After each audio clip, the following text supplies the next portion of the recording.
Hei, kemana aja kamu? Saya sudah lama nunggu di sini.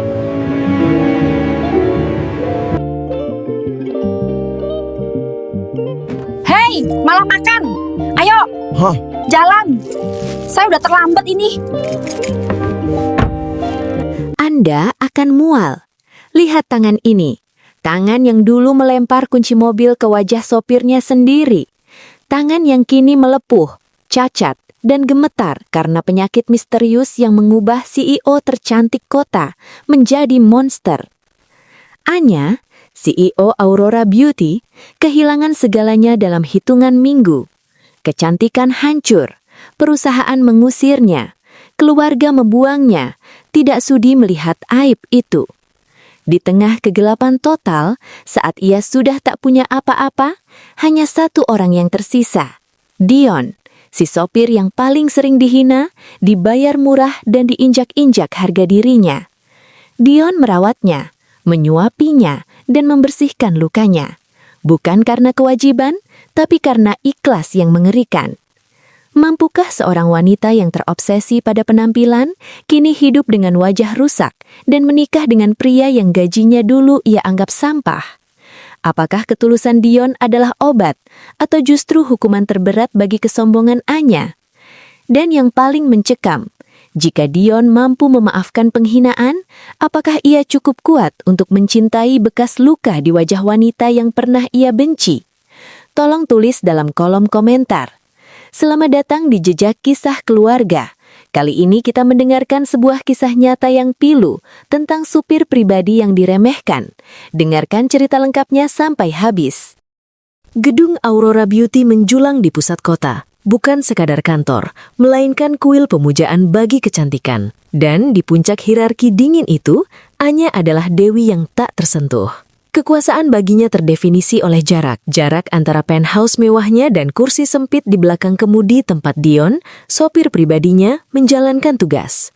Dion, lulusan terbaik SMK Teknik Otomotif yang memiliki potensi lebih besar dari yang dibayangkan Anya, direduksi menjadi bayangan bergerak. Ia adalah target empuk pelepasan stres harian sang CEO. Setiap pagi, Dion menerima sarapan penghinaan, sindiran tajam tentang gajinya yang dianggap tak pernah cukup, sepatu kerjanya yang dinilai tidak pantas, dan masa depannya yang mandek. Anya tidak pernah sudi menyebut nama Dion, cukup dengan hey atau supir, seolah pria itu adalah bagian dari mesin, bukan manusia. Dion hanya menelan, menjadikan kesabarannya sebagai benteng terakhir. Tapi, tahukah Anya, semua ucapan kasarnya dicatat rapi di balik keheningan Dion? Apakah seorang underdog sejati hanya menunggu waktu yang tepat untuk membalikan keadaan? Puncak ketegangan terjadi suatu sore. Hujan deras mengguyur, membuat lodi marmer licin. Hanya karena noda lumpur kecil yang tak terhindarkan menempel di sepatu kulit mahalnya, amarah Anya meledak. Di depan mata para eksekutif dan bodyguard yang menahan nafas, Anya memaki Dion habis-habisan. Suaranya tajam menusuk seperti pecahan kaca. Bruk, kunci mobil dilempar, bukan ke jok, tapi tepat mengenai wajah Dion. Penghinaan itu bukan lagi verbal, melainkan fisik, sebuah deklarasi kekuasaan paling brutal. Dion hanya menelan, menjadikan kesabarannya sebagai benteng terakhir. Tapi, tahukah Anya, semua ucapan kasarnya dicatat rapi di balik keheningan Dion? Gedung Aurora Beauty menjulang di pusat kota, bukan sekadar kantor, melainkan kuil pemujaan bagi kecantikan. Dan di puncak hierarki dingin itu, Anya adalah dewi yang tak tersentuh. Kekuasaan baginya terdefinisi oleh jarak antara penthouse mewahnya dan kursi sempit di belakang kemudi tempat Dion, sopir pribadinya, menjalankan tugas. Dion, lulusan terbaik SMK Teknik Otomotif yang memiliki potensi lebih besar dari yang dibayangkan Anya, direduksi menjadi bayangan bergerak. Ia adalah target empuk pelepasan stres harian sang CEO. Setiap pagi, Dion menerima sarapan penghinaan, sindiran tajam tentang gajinya yang dianggap tak pernah cukup, sepatu kerjanya yang dinilai tidak pantas, dan masa depannya yang mandek. Anya tidak pernah sudi menyebut nama Dion, cukup dengan hey atau supir, seolah pria itu adalah bagian dari mesin, bukan manusia. Dion hanya menelan, menjadikan kesabarannya sebagai benteng terakhir. Tapi, tahukah Anya, semua ucapan kasarnya dicatat rapi di balik keheningan Dion? Apakah seorang underdog sejati hanya menunggu waktu yang tepat untuk membalikan keadaan? Puncak ketegangan terjadi suatu sore. Hujan deras mengguyur, membuat lobi marmer licin. Hanya karena noda lumpur kecil yang tak terhindarkan menempel di sepatu kulit mahalnya, amarah Anya meledak. Di depan mata para eksekutif dan bodyguard yang menahan nafas, Anya memaki Dion habis-habisan. Suaranya tajam menusuk seperti pecahan kaca. Bruk, kunci mobil dilempar, bukan ke jok, tapi tepat mengenai wajah Dion. Penghinaan itu bukan lagi verbal, melainkan fisik, sebuah deklarasi kekuasaan paling brutal. Dion hanya menelan, menjadikan kesabarannya sebagai benteng terakhir. Tapi, tahukah Anya, semua ucapan kasarnya dicatat rapi di balik keheningan Dion? Anya berada di puncak dunia. Peluncuran produk terbaru Aurora Beauty sukses besar. Sorotan kamera, tepuk tangan riuh dan pengakuan bahwa dialah ikon kecantikan tak tertandingi. Namun, saat malam tiba, takdir mengirimkan tagihan termahal yang tak pernah ia sangka. Awalnya, hanya sepetak ruam kecil di pipi, diabaikan sebagai kelelahan atau reaksi kosmetik. Tapi ini bukan ruam biasa. Ini adalah pertanda bencana yang dirancang sempurna untuk menghancurkan apa yang paling ia puja, kesempurnaan fisiknya. Dalam hitungan hari yang mencekam, ruam itu berubah menjadi azab. Sindrom dermatis solaris menyerang brutal. Kulitnya yang dulu halus, kini melepuh seperti terbakar api internal. Wajahnya membengkak dan rasa sakit menusuk setiap kali setitik cahaya menyentuhnya. Patung kecantikan itu retak. Di balik pintu kamar yang terkunci rapat, cermin menjadi musuh paling menakutkan, memantulkan sosok asing yang histeris dan tak dikenalinya lagi. Kepanikan korporat jauh lebih cepat daripada penyebaran penyakit itu. Aurora Beauty gemetar. Image perusahaan hancur total. Bagaimana mungkin Dewi kecantikan mereka sendiri menjadi wujud terburuk? Keluarga Anya yang hanya mendambakan status tidak sudi menampung aib ini. Mereka memberinya uang tutup mulut, lalu mengusirnya ke penthouse terpencil. CEO yang dulu berkuasa, kini dibuang oleh sistem yang ia ciptakan. Di tengah kekacauan, hanya ada satu nama yang tetap dipanggil. Dion. Dion diinstruksikan untuk menjalankan misi yang mengerikan, membawa Anya ke klinik rahasia dan menjadi satu-satunya pelayan di balik kegelapan. Ia melihat semuanya. Ia melihat tangan yang dulu melempar kunci mobil, kini gemetar saat meraih air. Ia menyaksikan kejatuhan total kekuasaan Anya. Semua kesombongan telah lenyap. Yang tersisa hanyalah kerapuhan dan ketakutan seorang wanita yang terperangkap dalam kegelapan. Dion menahan nafas saat membersihkan luka melepuh di wajah yang dulu mengejaknya. Inilah pembalasan takdir yang sempurna, bukan? Seluruh kekuasaan Anya telah hilang, meninggalkannya sepenuhnya bergantung pada pria yang paling ia hina. Apakah ini kesempatan emas Dion untuk membalas sakit hatinya? Ataukah melihat penderitaan Anya justru memicu naluri kemanusiaan yang lebih dalam? Di tengah kegelapan penthouse terpencil itu, satu hal menjadi jelas. Musuh bebuyutan mereka kini berbagi takdir.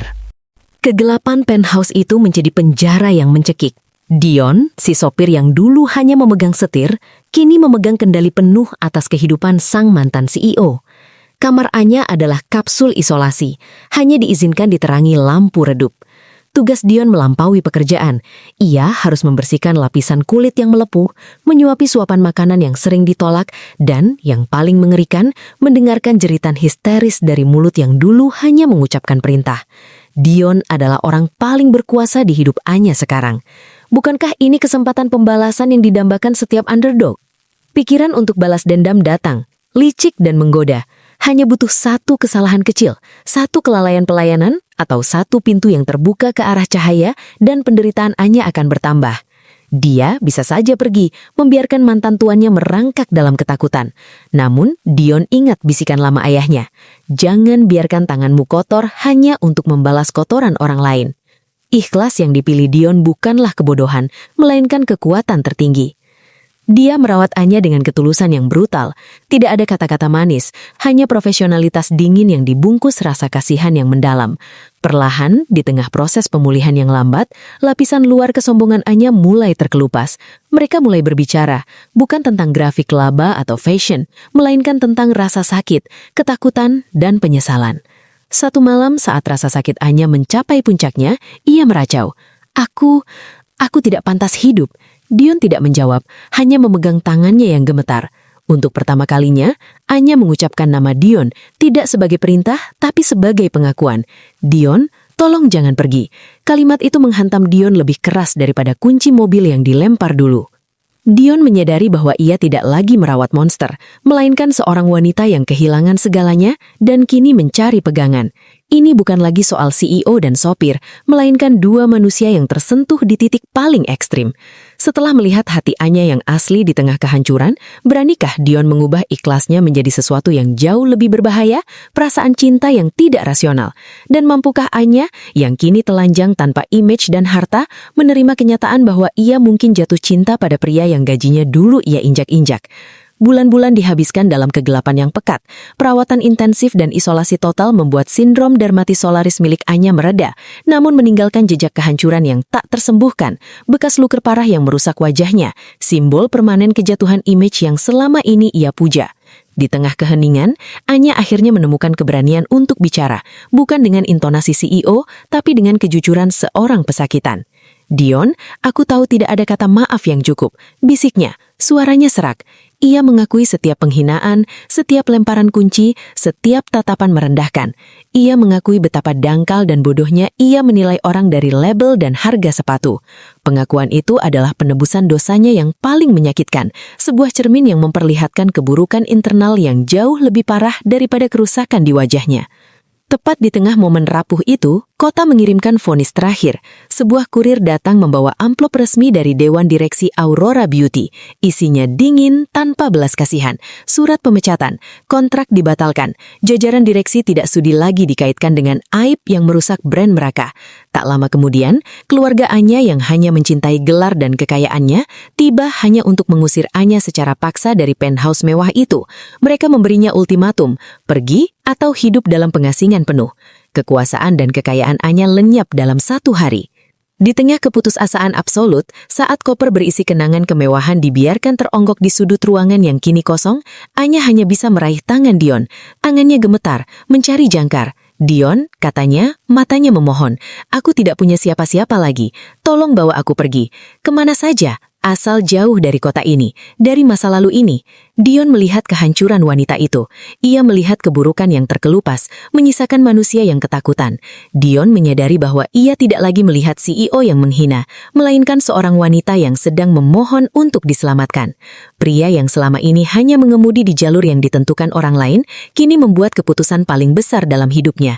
Ia meninggalkan kota, ia meninggalkan pekerjaan yang stabil, ia meninggalkan segalanya demi melindungi wanita yang pernah memperlakukannya seperti sampah. Pertanyaannya sekarang, bisakah cinta yang lahir dari keterpurukan dan penyesalan sejati bertahan ketika tantangan hidup sederhana jauh lebih keras daripada kemewahan palsu?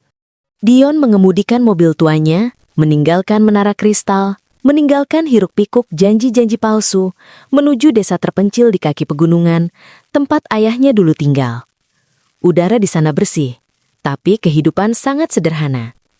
Dion segera kembali ke akar keahliannya, membuka bengkel kecil yang penuh oli dan aroma mesin. Anya, yang kini harus menghindari cahaya intens, menemukan tempatnya. Membuka toko kerajinan tangan kecil di dalam ruangan, merangkai manik-manik dan menganyam kain. Tidak ada kosmetik mahal, tidak ada fashion terbaru. Wajah Anya tidak lagi sempurna, tapi tatapan matanya bersinar. Ia belajar menemukan kebahagiaan dalam hal-hal yang dulu ia anggap remeh. Aroma tanah basah, tawa anak-anak desa, dan tulusnya sapaan tetangga. Ia akhirnya menemukan bahwa image sempurna hanya butuh uang, tetapi kehormatan sejati harus dibangun dari nol. Momen krusial terjadi saat matahari baru menyentuh puncak gunung. Di bawah pohon rindang yang menjadi saksi kesederhanaan hidup mereka, Anya berlutut di depan Dion.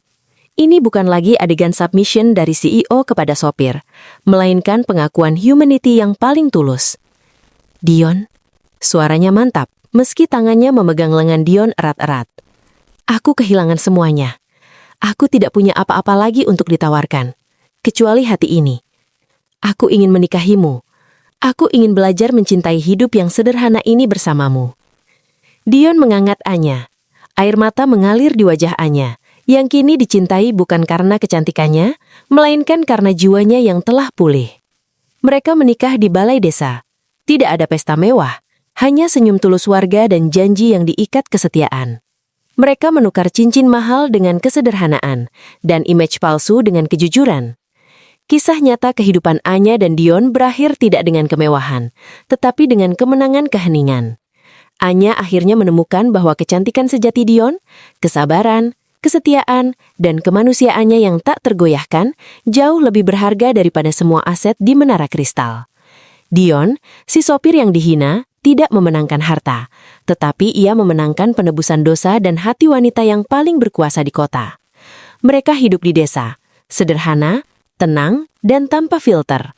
Cinta mereka adalah kemenangan bagi setiap underdog yang pernah diremehkan.